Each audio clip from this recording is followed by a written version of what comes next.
Euroregione News. Anziani per anziani, nuovo pulmino all'AIFA di Codroipo. Dopo ben 18 anni di onorato servizio, anche il Ducato 9 Posti è stato sostituito. Grazie all'amministrazione comunale è stato acquistato e consegnato all'AIFA di Codroipo il nuovo mezzo per il trasporto di 9 persone con elevatore elettrico, dal sindaco Fabio Marchetti e l'assessore comunale Fabio Lafrizza.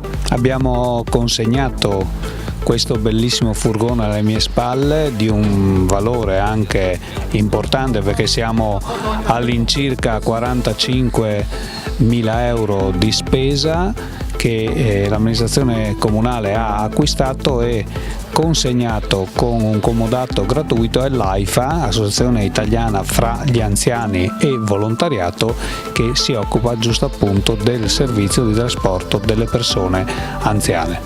Il furgone precedente aveva ormai un'età che ha raggiunto quella della maggiore età, perché aveva ormai 18 anni e quindi è giusto che non vada in pensione ma vada a fare il militare, e l'abbiamo mandato a fare il servizio di leva lontano perché non poteva più svolgere l'onorato servizio che in questi 18 anni ha svolto a favore della nostra comunità. Un grazie ai numerosi volontari che oggi sono qui accorsi assieme all'assessore Fabio Lafrizza, che ne ha la competenza, che ha fortemente voluto, assieme alla giunta qui rappresentata dal vice sindaco Antonio Zoratti e dell'assessore Bianchini, l'acquisto di questo importante mezzo, una piccola goccia che va a contribuire ulteriormente a quelle che sono le politiche sociali di Codroipo e del Medio Friuli. Questi mezzi, attraverso i volontari, servono per accompagnare le persone del nostro territorio alle varie visite mediche, alle vari centri ospedalieri, oltre che alle terme, a Bibbione, per dei progetti che sono già da anni in corso e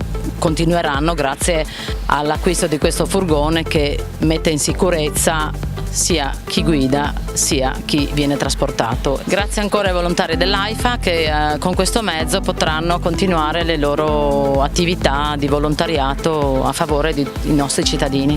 Dal Medio Friuli per Euroregione News, Marco Mascioni. Euroregione News.